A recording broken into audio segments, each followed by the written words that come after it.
how to do a cartoon character I created using Illustrator CC. While you're waiting, please go ahead and bring up your background. It can be any color that you like. We're going to make 2 ears and of course the head.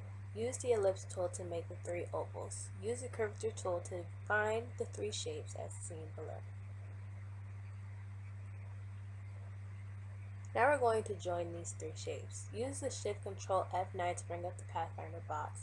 Select all 3 shapes using the Shift key and click Unite in the Pathfinder box. Now you can choose any skin tone or any random color that you like.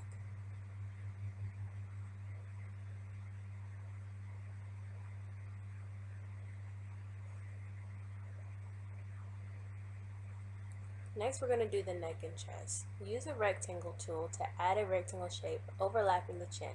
Make sure it's connected to the head so you can use the Unite option to connect the neck. Use the curvature tool to shape it. Now we're going to add the 2 eyes. To make sure the second eye is the same as the first, select the white part of the eye and copy and then paste. If you have the eyes looking at the direction, you will need to move the pupil. Use the curvature tool to shape this. The eye should have 3 overlapping shapes. Use the curvature tool to shape the iris and the pupil of the eyes. The dots or the anchor points will help you change the shape.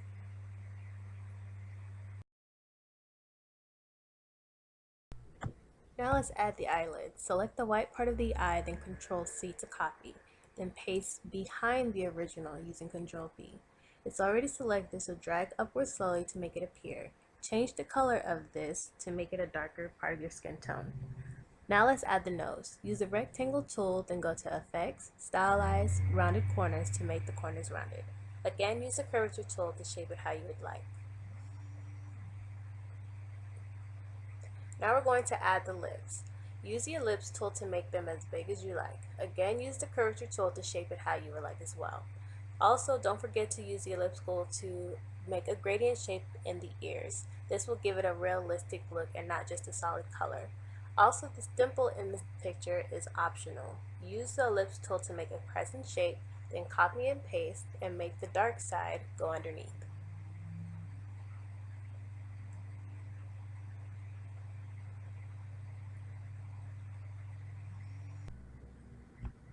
Now let's do the eyebrows. Use the rectangle tool, then go to Effects, Warp and Arch to create the shape of the brow. Use the curvature tool to shape it how you would like. Remember to save time. Once done with the first one, you can always copy and paste to make the second one. Now let's do some hair. With a small puff in the front, use the ellipse tool and create an oval. Use the curvature tool to make it look like a cloud, with one corner close to the head so it looks like it's attached to her scalp. You can add extra dots or anchors to make it how you would like. Now we're going to add the second one. Do the same thing but make it a lot bigger. You can also add a gradient or a solid color to this as well.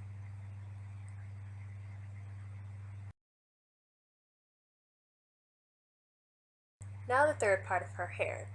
Add another oval with the ellipse tool. Right click, then arrange, send back, then repeat, but choose send forward. So it's behind her ear, but in front of the second puff.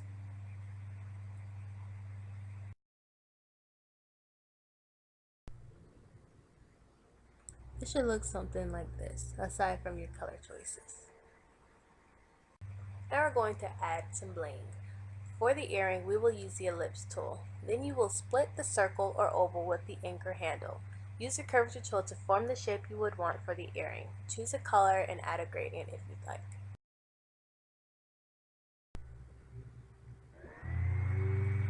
Copy and paste to make the second earring. Then line it up with the second ear.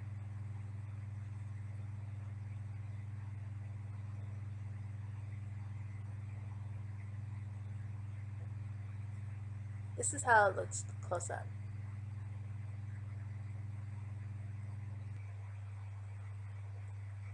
Now the tricky part.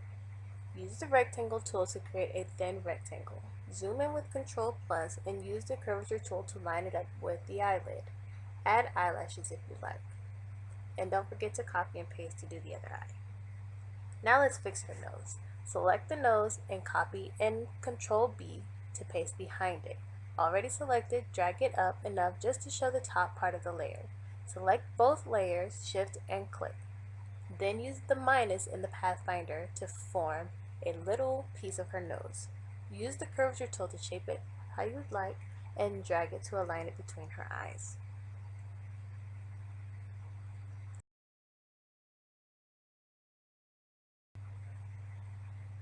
Starting to look good, right?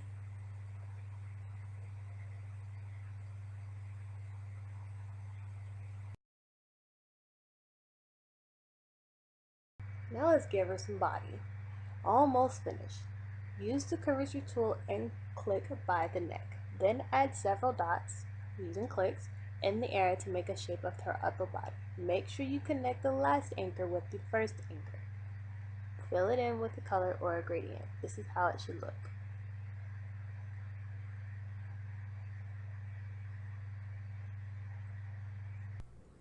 Now let's do the arm. Again, using the curvature tool, do your best to form an arm. It should look as if her hand is on her hip. Then right click, transform, arrange, send backwards so it's behind the dress. Now add a small shoulder part to the other side and send backwards.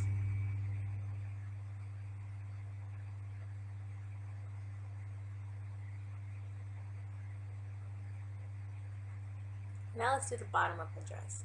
Use the curvature tool again and click under her arm. Then add several dots, clicks, and areas to make a shape of her dress. Make sure you connect the last anchor to the first anchor.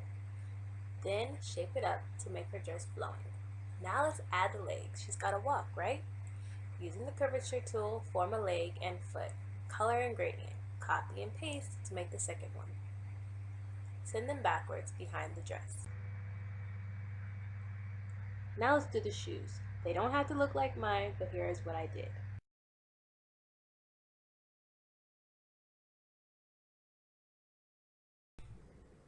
Here's her ending look. Remember to match your skin tones and the gradient. You might want to have her highlights showing a different way. I also added shadows to make it look like she has something behind her. You can add different colors as your background as well. Hope you guys were able to follow along. Thank you so much for watching, and please don't forget to like, share, and comment. Also on Instagram, I have an art challenge to do this, so if you like, please share. Thank you so much and have a great day.